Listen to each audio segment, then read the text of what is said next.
It's the highlight of my week, honestly. Have you ever watched one of these? They get really high ratings. I watched one. I watched the first one you did this year, which was pretty good. Bob's going to disappear first and we'll do a little intro. Oh yeah, no, there's this whole thing. We're just wondering when we get there. Can we just be like, and now? Dun, dun, dun, dun. Yes. Hey, let's talk climate. Places. And good morning. How are you? Great. How are you, Chris? Hanging in there. Friday. I'm glad to have the end of the week. You know, these are intense. It's intense weeks. Long days, hard work.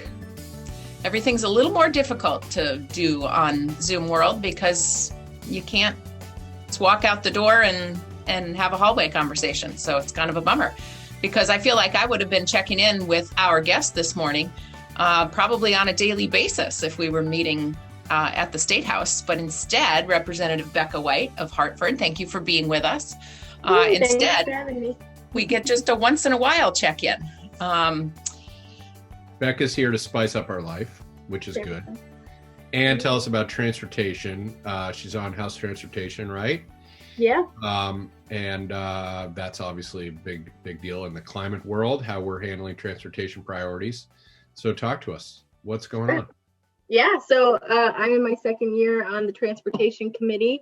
And what's great about transportation since I got on is there has really been only a handful of people who've been trying to move climate change related stuff in the transportation world. And then last biennium, there was kind of, I think, an opening of, wow, this is an area that we need to think about when it comes to climate change and our emissions. So we got a good group of folks on the committee. Formerly, Representative Kurt McCormick was our chair. And now we've got Representative Diane Lampfer. So it's been a really great consistent. Now we're in biennium 2 with having an agenda around climate change. Both of your chairs are really good climate champions. Kurt, obviously, for many years was our big climate champion, and Diane has shifted over to transportation policy after spending a lot of years as a real climate hero on the Appropriations Committee. So excellent. Shout out to both of them. Yeah, I thought it was going to be hard to top because Representative McCormick doesn't have a car, but Diane has got like the eagle eye from appropriations. She's like, look, she catches things that blow me away. That's great. Sorry. So we've talked just really briefly on other recordings here about the Transportation Modernization Act. Is that what we call it?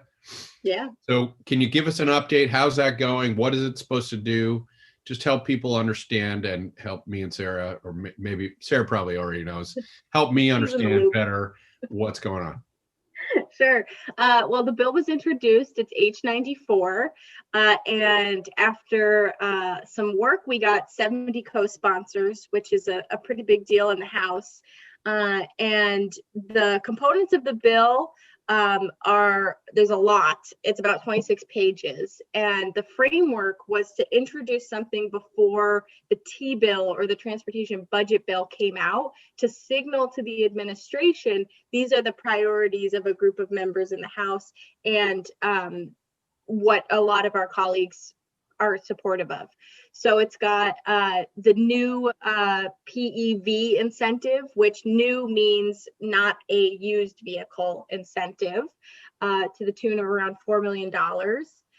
It's got incentives for electric buses and requirements around public transit and electric school buses. It's got micro transit. So if you know of rural Uber, it's the concept of having non-fixed route transportation in our state, trying to meet that last mile. There is fare free to continue on the plan of not having to have that money exchange when you get into a public transit bus. There is a transportation authority for the state, which would help us understand how to fit rail and all of those different pieces together in one holistic way. The cherry on top, the thing that Representative Molly Burke, it's really her thing that she holds on to and has a lot of information on, is 2 programs that are geared towards equity, which is Mileage Smart and Replace Your Ride. And the idea behind both of those programs is to help low-income Vermonters move out of high fossil fuel burning cars into either all electric or hybrid high efficiency models of vehicles. So 2 really great proposals, and all kind of in the equity space is the vision around those 2. So there's a lot in there. That's great. And we started some of that. A lot of that actually is a continuation, right? So are we trying to sort of amplify them and get more funding geared? Is that the goal? Yeah, and I would say there's nothing that's brand new in this bill, which in a way is actually very good, because we've had advocates, we've had players in the transportation space telling us for like a decade that we need to move towards this type of transition. But the money piece is really interesting. And Representative, I keep this sheet now, which is like a comparison of what the T bill has for money and what our bill has for money. And as Representative Tim Corcoran put it, this is a very wild year for federal funding. We have never experienced something like this in transportation. So in some way, our job, in my view, is to try to pull down as much of that federal funding into the sections of the bill. And it's interesting because the administration has different things funded, most of it at smaller amounts than we might. But if we combine them, kind of both bills, we get everything we want in one. We actually won't be, in this federal funding year, we won't be doing anything drastic, like taking away from the budget. Pretty Okay. cool. Sarah, I've got questions all day. Do you have anything you want to ask Becca? No, I'm really thankful that you came in to share this with our viewers. And I guess the one thing that I would ask is what can climate-minded activists around Vermont do to support this work? Gosh, that's a really good question. I would say the number one thing you can do is, if you live in a community with a representative who serves on House transportation, or you live in a rural location, one of the comments that we're consistently getting, and I understand the skepticism, is this idea that when we are looking at modernizing our transportation system, we're leaving out rural Vermonters, or there's not a buzz about electric vehicles in parts of our state that aren't Burlington. So if you're someone who doesn't live in Burlington and has an electric vehicle, or has a buzz about an electric vehicle, that kind of feedback is really important for representatives to hear, especially those who are in districts that maybe don't have an energy committee, or don't have kind of a vocal group in town already. You know, one of the things we've since the pandemic, I believe we've been fare free, right? You mentioned fare free, which is, and I was surprised to learn that fares, obviously it's real revenue. And so the state's able to use Corona CARES funding to supplement that, but it's not a huge chunk of their budget typically. But what you see around Chittenden County is that one of the complaints about public transit and why people don't use the bus is because it's not that reliable timing wise. And fare free handles that, because it doesn't take 8 minutes if a lot of people want to get on the bus and fumble with their bills, and that little machine just like it makes you crazy. You just walk on the bus, and so the bus is more on time.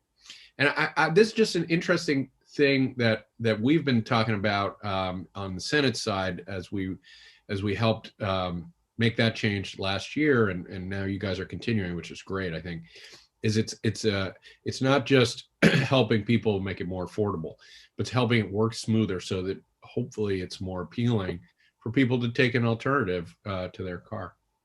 It's really I think it's an ease of mind thing too. You know, I feel really lucky, and I get to be a bit of the beacon for it, but advanced transit in our area in the Upper Valley, they're fare free. They have been for years.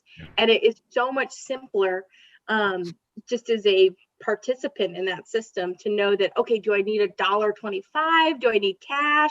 It's not even a thought. You can just get right on the bus. So it does smooth things out. And I think it takes away that one barrier of like, oh, I got to Google, or if you don't have Google, I have to check at the bus stop for what the cost is. Like just little things like that can perturb people when a car can be an easy option.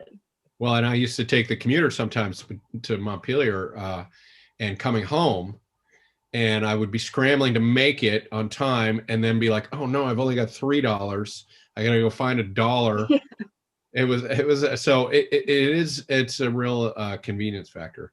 That's great. How about park and rides? This is a bugaboo for me. Like, it's real simple. We should have one at every exchange along the interstate. At every exit should have a park and ride. We're doing pretty well, but is there funding in the Transportation Modernization Act to beef up our park and rides? So I'm really happy you actually brought up park and rides, because most folks don't think about that as like a strategy for responding to climate change, when in reality, it's probably one of the best tools we have in our toolbox. Because it allows for folks to carpool, it allows people to take breaks. So if you're a rider, you can meet up and you can take a break. So there's lots of pros. And from my understanding, we don't have a specific allocation in our bill, but what is great, and kind of that, like the beautiful combination, if we can, between the administration and this bill, is they have a large pot of funding, actually a much larger increase for a program called Transportation Alternatives, which is a grant program for municipalities, local governments to actually invest in those types of strategies, park and rides, and also just like general bike and ped improvements. So it's definitely there. Excellent. One last question from me anyway. How about EV charging infrastructure? I know that's sort of the big worry for people who are thinking of switching over. How are we doing at rolling out fast charging stations around our state?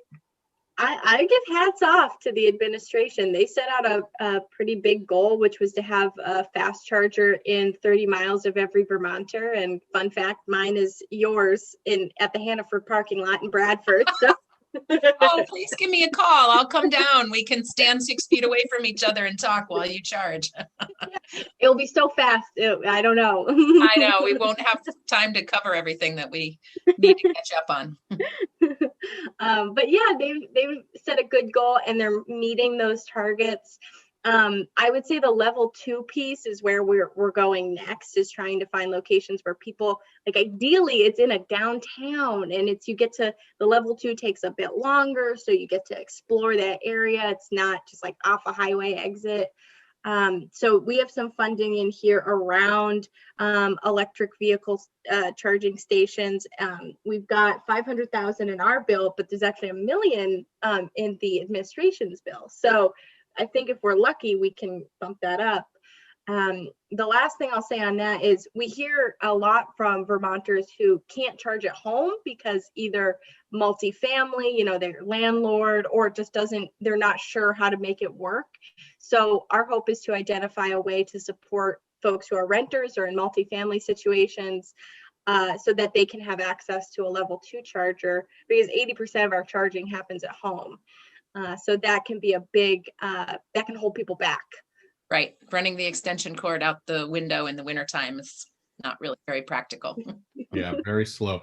And people should check in with their local utility, their electric utility, have incentives for that in many cases, right?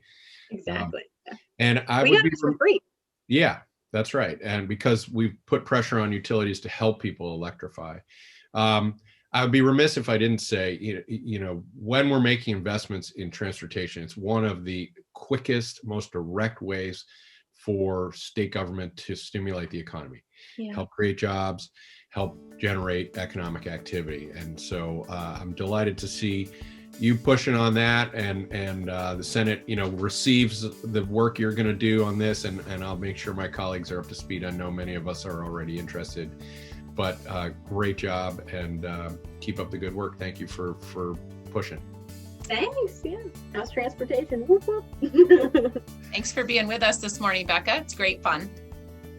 Thanks for Sarah, having me. anything else our folks need to know? We got to keep track of what's going on in the Climate Council.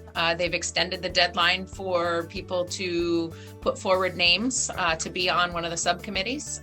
So if folks haven't yet been able to track that information down, we want to make sure that we provide that for you.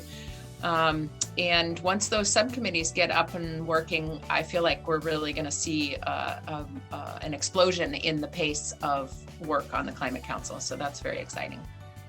Well, let's hope. Excellent. We will see you. Well, I'll hope to talk to you before next week, but we'll do this again in a week. Excellent. Ciao. Bye. But wait, because Chris is still chewing his breakfast. You got a little bit of yogurt right here. Thanks. Makeup. Becca's putting tan cream on. I know. Makeup on the bottom corner.